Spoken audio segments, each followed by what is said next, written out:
Olá, aqui quem está falando é Clailton Luiz, seja bem-vindo a esse podcast. Eu quero falar com você por aproximadamente em uns 30 a 40 minutos sobre a luta contra a ansiedade. Nós vamos aprender nesse bate-papo aqui como lutar contra a ansiedade e aprender aí com o treinador da vida, o maior treinador de todos os tempos, Jesus Cristo, como nós podemos aprender a lutar contra a ansiedade no mundo, não é? Numa época onde é tão difícil, né, conviver com tantas dificuldades no dia a dia e a gente poder ser menos ansioso, controlar, né, tentar gerenciar essa ansiedade. Mas antes eu quero começar com uma historinha que diz que a morte, certa vez, né, certa manhã, estava andando em direção a uma cidade quando um homem encontrou um homem e parou e perguntou para onde ela estava indo, né? O homem perguntou para a morte. A morte respondeu: bom, eu estou indo para a cidade, aquela cidade ali, para colher 100 almas de pessoas que estão para morrer nesse final de semana. O homem respondeu: mas isso é terrível. Mas por que você iria matar 100 pessoas? A morte respondeu: não, eu não vou matar. Estou apenas tomando as pessoas para mim, porque a hora delas chegou e este é o meu trabalho.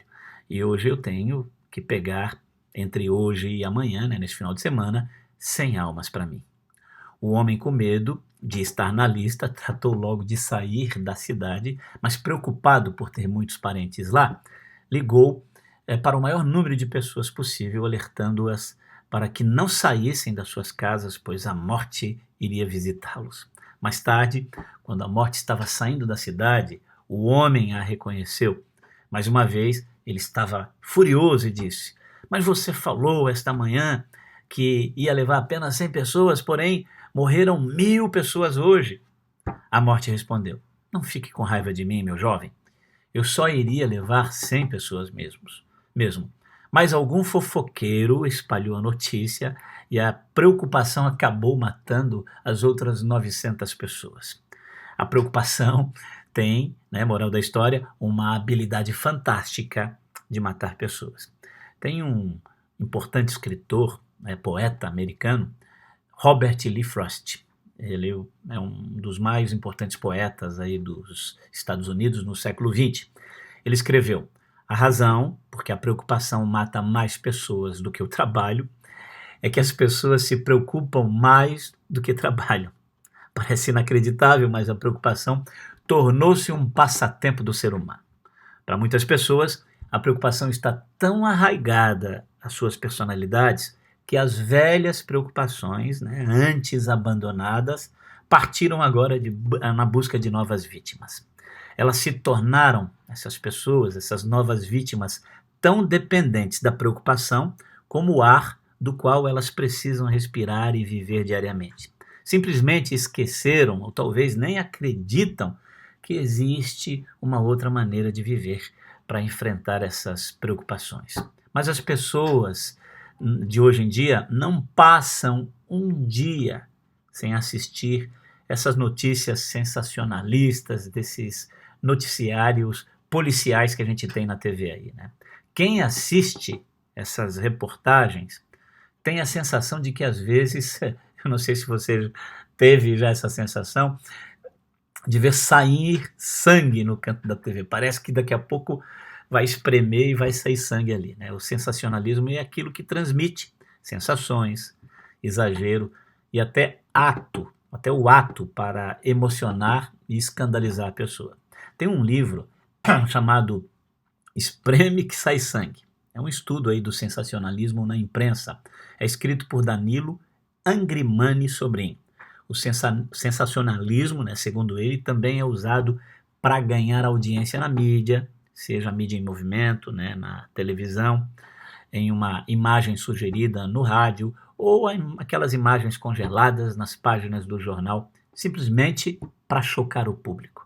O sensacionalismo só existe porque é um público consumidor dessas notícias. E o que tem a ver, Clailton, sensacionalismo com a ansiedade? Bom, existe um senso de justiça fora do que é comum e até um senso legal, e isso pode ser assustador.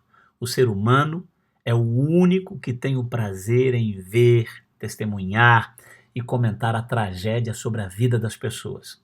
Quando um bandido, um assassino, um político ou qualquer pessoa aparece algemada na TV, há um sentimento de prazer ao ver a humilhação dessas pessoas nesses programas sensacionalistas. Esse prazer, aos poucos, fará parte do contexto social em que esse público, né, em que essas pessoas, esses públicos desses programas estão inseridos, fazendo com que eles se acostumem com a violência que existe frequentemente perto deles. É o que a lei de Parkinson diz, né, que as pessoas se adaptam à exigência do meio externo. Parece um paradoxo, mas as pessoas que vivem se preocupando são atraídas por esse tipo de notícia. Parece que quanto mais ansiosa e preocupada é a pessoa, mais ela fica interessada em ouvir essas notícias ruins, notícias de desgraça. Existe uma razão para você estar preocupado hoje? A maioria das pessoas diria que sim, né? Também só pensam em coisas ruins, a economia piorando, a violência aumentando a cada ano, ameaças de terrorismo, demissões generalizadas, né? Tensão no Oriente Médio, tensão na Europa. Isso sem falar no sistema de saúde precário, na educação desvalorizada, na falta de segurança pública, entre outras tantas mazelas que assolam o país e que nos deixam apreensivos e incertos sobre o futuro. Esse estresse moderno está cobrando um alto pedágio para termos uma vida tranquila e saudável. Aliás, as pesquisas revelam que quase metade dos brasileiros se dizem automedicar com remédios em excesso. A falta de dinheiro está no topo da lista dos estressores para pelo menos 80% dos entrevistados. Mas, felizmente, no meio de um mundo cheio de preocupações, o treinador da vida, o maior treinador de todos os tempos, ensina que não devemos viver preocupados. Melhor ainda, ele tem uma palavra definitiva para você que anda preocupado. Para isso, eu vou convidá-lo a voltar para o monte onde Jesus está pregando o seu famoso discurso. Chegue bem próximo, peça licença, vai imaginando aí, né? Você chegando aí no monte para assistir aí esse discurso de Jesus, né? Essa sua famosa pregação. Peça licença e vá se espremendo. Você vai encontrar um lugarzinho aí entre a multidão. Não será muito confortável, mas não faça muito barulho, tá? Apenas se acomode da melhor maneira possível, pois você está prestes a se maravilhar com uma porção da sabedoria que foi distribuída gratuitamente nesse dia. Jesus está fazendo uma espécie de sessão de coaching coletiva. Agora ele vai treinar as pessoas que querem fazer parte do seu reino e como elas devem se comportar diante das dificuldades e surpresas desagradáveis que a vida terrena apresenta para cada uma delas. Preste atenção, ouça o que ele diz. Não se preocupem, sejam esperançosos. Como assim, Jesus? Não se preocupem. Será que ele havia se esquecido das precárias condições que era viver naquela época em Israel? As pessoas que viviam no tempo de Jesus enfrentavam uma série de incertezas. Elas ansiavam pela libertação do jugo romano, já que viviam sob uma forte opressão econômica, social e política. Os pobres, os doentes e miseráveis eram a grande maioria da população. Havia uma profunda crise de valores tradicionais e religiosos. Por isso, os judeus aguardavam a chegada do Messias e, como um enviado de Deus, eles esperavam, né, que esse Messias pudesse liderar uma revolução capaz de expulsar os romanos e derrubar a corrupta dinastia herodiana, restaurando então o legítimo reino de Israel. Mas Jesus diz: não se preocupem. Jesus usa nessa mensagem a palavra preocupação, somente nesse pequeno discurso aqui, 6 vezes. E também diz a frase, não se preocupe, 3 vezes. Depois de dizer que as pessoas não devem se preocupar, ele continua a mensagem com uma ordem negativa. Preste atenção. Por essa razão, eu digo a vocês, não se preocupem com suas vidas, quanto ao que precisam comer ou o que precisam beber, nem com o seu corpo, quanto ao que necessitam vestir. Mais uma vez, como assim, Jesus? Não se preocupar com as necessidades mais básicas?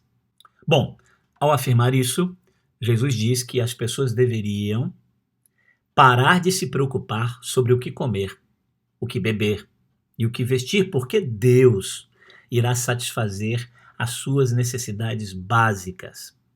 Bom, isso é uma questão de fé, ou seja, eu vou seguir com a minha vida sabendo que Deus está no controle e vai me garantir essas necessidades básicas. Não vou ficar nu, não vou morrer de sede e nem vou morrer de fome.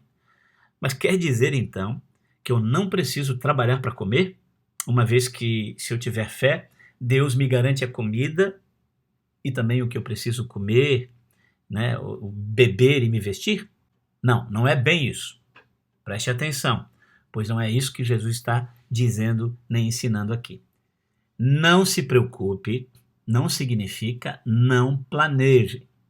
Ao longo dos anos, muitas pessoas erroneamente entenderam que quando Jesus disse não se preocupem, estava dizendo para não serem responsáveis com suas carreiras, com seu planejamento financeiro, com seus filhos, com seu futuro, entre outras coisas. Mas não é isso que Jesus está dizendo aqui.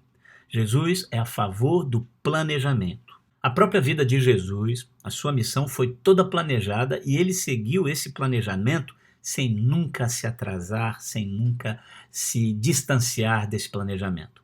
Quando estudamos a vida de Jesus, aprendemos com o seu exemplo que devemos trabalhar duro e planejar o nosso futuro.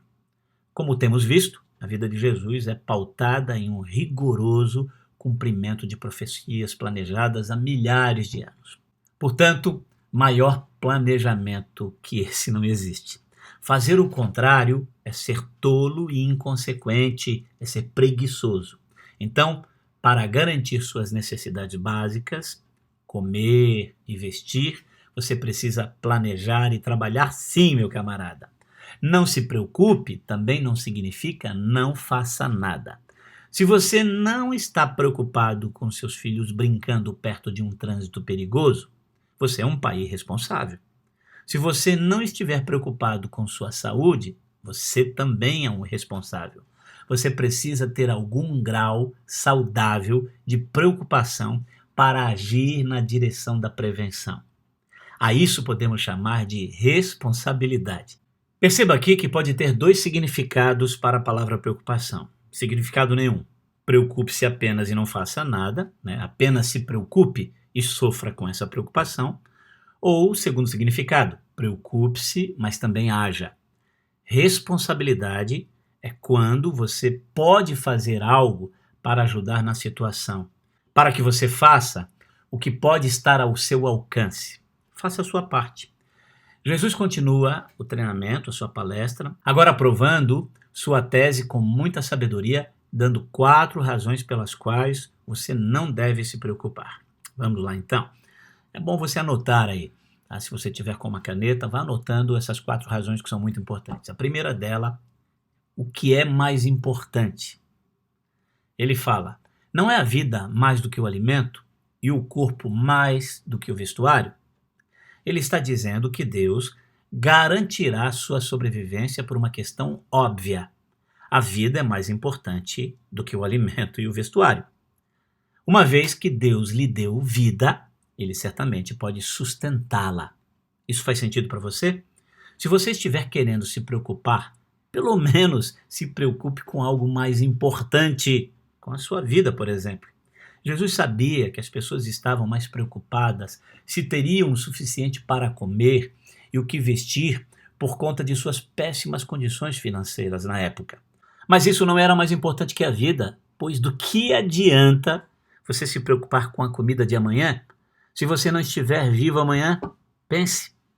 Jesus, com sabedoria, para defender essa tese, diz algo maravilhoso que chega a ser espantoso. Preste atenção. Seria melhor vocês se preocuparem se estarão vivos amanhã para mastigar o alimento que lhes preocupa hoje, e não o contrário. Parece óbvio o que Jesus quis dizer aqui. Bom, se eu vou acordá-lo amanhã, é óbvio que eu vou alimentá-lo. Agora pense comigo.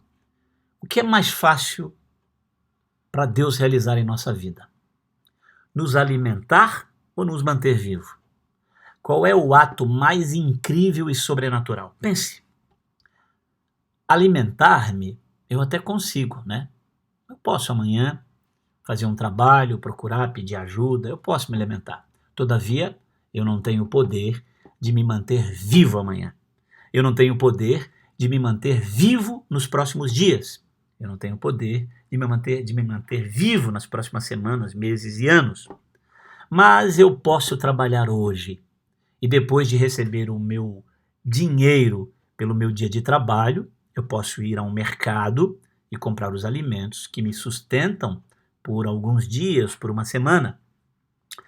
Bom, enquanto eu compartilho com vocês essas palavras, parece que eu estou ouvindo Jesus me dizer: portanto, não se preocupe com o almoço de amanhã.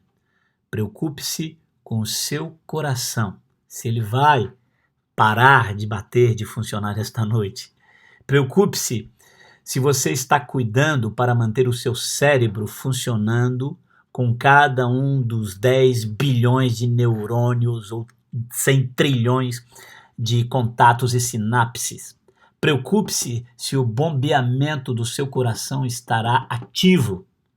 Portanto, se você está determinado a se preocupar com alguma coisa, preste atenção, preocupe-se com essas coisas sobrenaturais do qual nós não temos como controlar. Interessante é que a maioria de nós jamais se preocupou com essas coisas, né? Nós cremos que quando vamos para a cama à noite, acordaremos no dia seguinte. Com esse fato, nós nunca nos preocupamos. Ninguém vai para a cama preocupado se vai ou não acordar vivo no dia seguinte.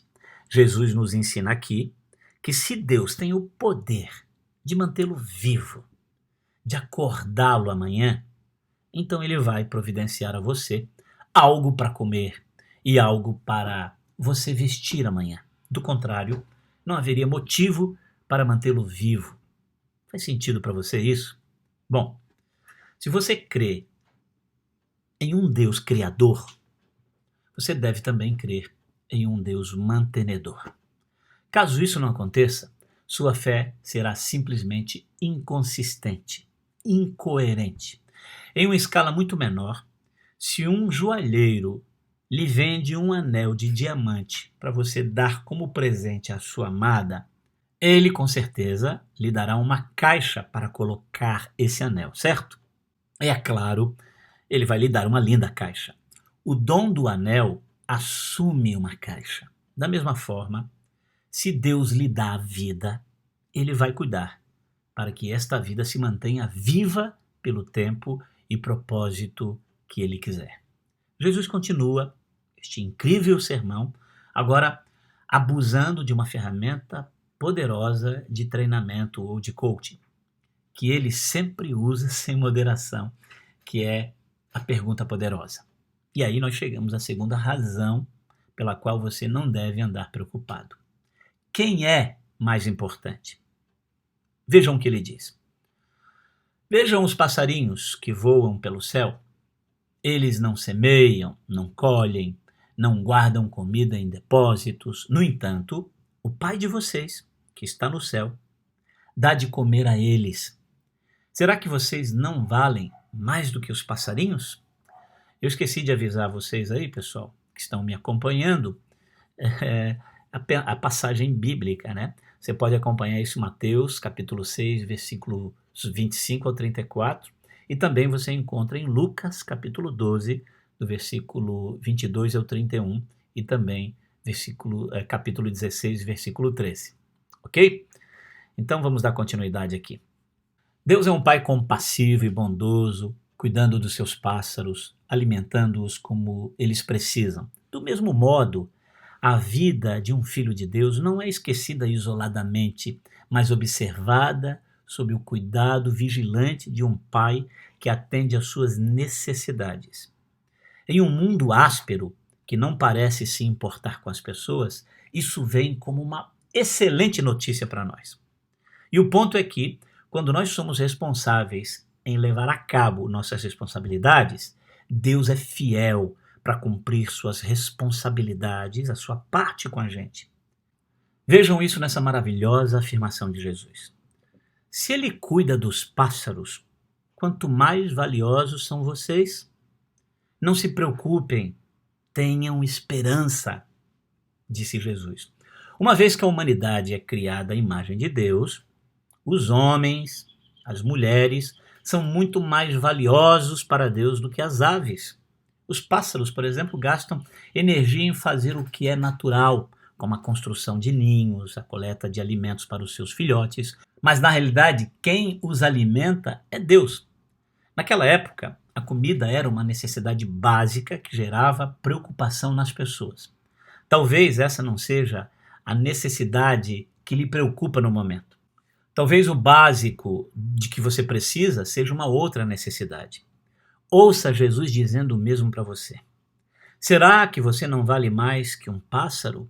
De onde vem a comida deles? Você já viu algum pássaro preocupado? Algum pássaro magro de fome? Bom, enquanto eu estou conversando com você aqui, nós estamos próximos de chegar no verão, né? Está mudando a estação. Mas em algumas partes do planeta é verão e o inverno está para chegar. As estações vão mudando, né? E preste atenção, entra ano, entra inverno, sai inverno, entra verão, sai verão. Os pássaros continuarão prosperando. E onde eles vão ficar no inverno, os pássaros que precisam do verão? A vida segue para eles. Observe que eles trabalham, eles se aglomeram, eles sempre estão cheios de atividades para continuar vivendo suas vidas. Na realidade, eles simplesmente estão sendo o que Deus desejou que eles fossem. E o que eles não estão fazendo? Eles não estão sentados no sofá assistindo TV, ou talvez diante de um computador ou celular, perdendo tempo nas redes sociais, ou talvez num bate-papo com uma pessoa tóxica reclamando da vida. O que eu estou dizendo é que eles não estão assistindo o mundo passar, esperando por um convite, esperando que alguém puxe eles ali do sofá e diga: levante-se. Se o comedouro ficar vazio, ou um gato faminto decide ficar perto, né, perto do comedouro dos pássaros, eles simplesmente batem suas asas e seguem em frente. Eles procuram a próxima refeição. Você não vai ver um pássaro sentado num galho, lamentando, né, chorando, lambendo aí suas próprias feridas. Se você mesmo pode ser classificado como um cidadão trabalhador e honesto, então pode se comportar infinitamente melhor do que qualquer pássaro. Sua situação às vezes pode mudar. Mudanças de emprego, né, problemas de saúde, clima e muitas outras razões que afetam as tentativas honestas de uma pessoa, de um cidadão, né, se manter e manter as necessidades básicas em sua vida. É quando você se sente como se o seu comedouro estivesse vazio ou um gato estúpido estivesse ali esperando um vacilo seu. Não se preocupe, é a palavra de Jesus. É mais fácil dizer o que fazer, certo? Suas contas precisam ser pagas, certo? Mas o que a Escritura está nos dizendo aqui é que a preocupação não ajuda em nada. Ela realmente só nos prejudica, só nos paralisa. Ela permite que os momentos de dúvidas entrem em sua mente e paralisem você. Problemas que podem se tornar ainda mais prejudiciais do que os gatos que causam problemas em sua vida. Você é valioso para Deus, muito valioso, não somente por quem você é, mas principalmente por quem Deus é. Eu gosto da beleza dos pássaros. quando eu os vejo. Sempre me vem à mente o fato de que Deus me considera muito mais valioso do que os pássaros. Vamos agora à terceira razão para você não andar vivendo preocupado. A preocupação é desnecessária. Que maravilhoso ouvir isso, não é mesmo? Mas não para por aqui. Jesus continua dizendo que é Deus quem tem o poder de conceder coisas novas em nossas vidas. Preste atenção no que ele diz. E quem de vocês, por estar preocupado, pode adicionar uma hora que seja a sua vida? Que coisa fantástica isso. Precisamos acordar para essa verdade. As pessoas que vivem preocupadas podem realmente encurtar sua vida ao invés de aumentá-la. Preste atenção. Você se preocupa tanto a ponto de perder o sono? Se Deus fica acordado a noite toda, então por que você deveria ficar acordado? Você não é Deus, meu camarada. Portanto, você é o único que precisa dormir. Havia um homem que começou a se preocupar muito com a possibilidade de um dia ter um câncer, pois essa doença era predominante em sua família. Durante 30 anos, esse camarada se preocupou tanto com isso que acabou morrendo de ataque cardíaco. Preocupar-se demais é um desperdício de tempo. Você está sempre interessado na sua saúde? Absolutamente. Você faz o melhor que pode para se manter saudável? Absolutamente. Mas depois de ter feito tudo o que você deve fazer, simplesmente não se preocupe demasiadamente, então. Pare de tentar achar doenças ou se vitimizar para que as pessoas tenham pena de você por achar que você está morrendo, quando na realidade você está saudável. A preocupação exagerada é um pecado, uma vez que se preocupar assim é insultar o Deus que tem o dom da vida, o poder, o controle sobre a sua vida e a morte. A palavra preocupação vem de um antigo anglo-saxão que significa sufocar ou estrangular. Essa é uma boa descrição do que se preocupar demais faz em nós, né? Nos sufoca, nos estrangula. A preocupação não vai esticar a nossa conta de poupança, não vai esticar a nossa conta bancária, não vai trazer de volta o seu filho, a sua filha, não vai fazer você se manter num emprego, nem salvar o seu casamento. Pelo contrário, só vai levá-lo a perder o sono. E isso lhe dará úlceras, hipertensão arterial e dores de cabeça. Ela vai azedar o nosso humor e distanciar nossos amigos e, eventualmente, sufocar o nosso relacionamento com Deus e acabar com as oportunidades que aparecem à nossa frente. Preocupar-se demais não só tem consequências físicas, como também consequências espirituais. Mas vamos agora à quarta razão pelo qual você não deve se preocupar. O piloto automático da preocupação. Preste atenção no que Jesus diz. E por que vocês andam preocupados com as roupas? Observem como crescem os lírios do campo. Eles não trabalham, não fazem roupas para si mesmos. É Deus quem veste a erva do campo, que hoje dá flor e amanhã desaparece queimada no forno. Então é claro que ele vestirá também vocês, que têm uma fé tão pequena.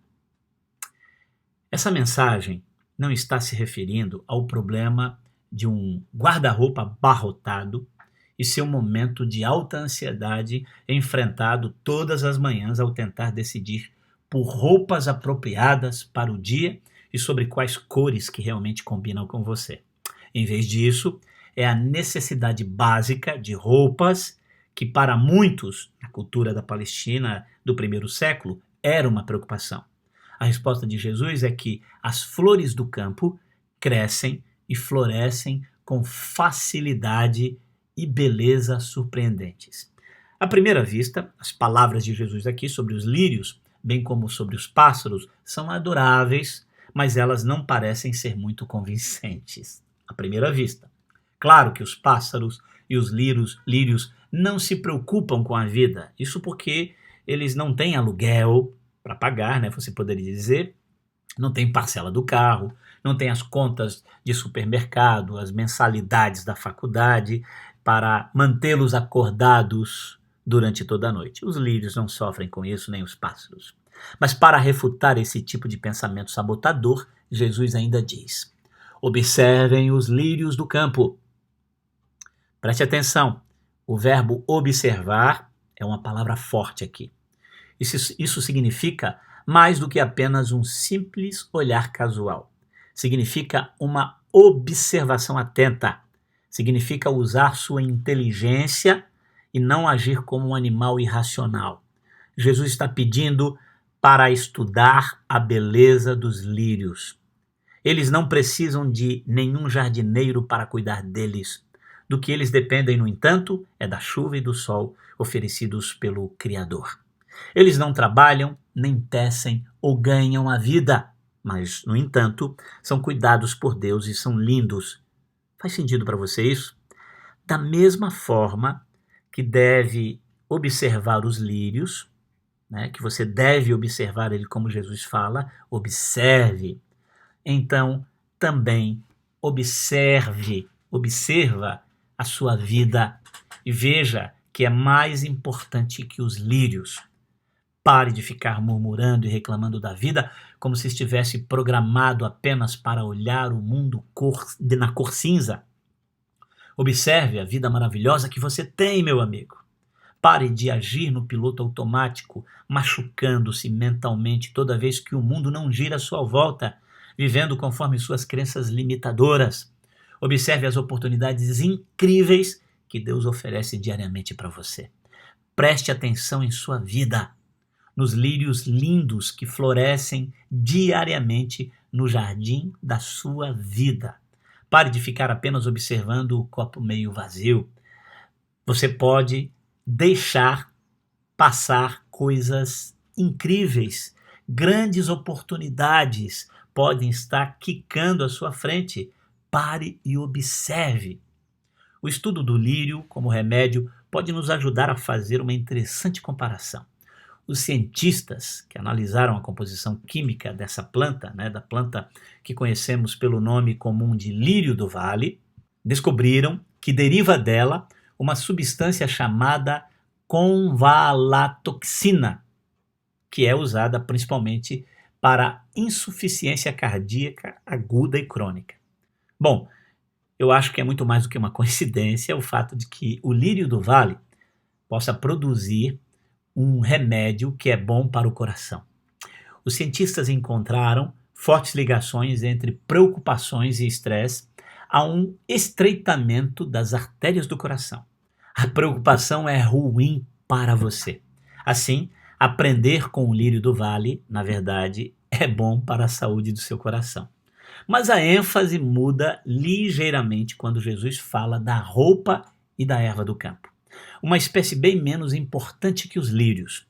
Diferente dos lírios, essas ervas são transitórias e ainda menos impressionantes. No entanto, Deus veste mesmo assim essas ervas, mesmo se a fertilizarmos ou não. Portanto, diante de tantas evidências de que Deus cuida de nós, por que vamos nos preocupar à toa? Até o capim é cuidado por Deus. O estresse e a preocupação são grandes indicadores da má qualidade de vida. Muitas pessoas estão estressadas e ansiosas por se preocuparem tanto em adquirir bens materiais que acabam prejudicando a saúde. Seja o que for, Deus está tentando chamar a sua atenção aqui.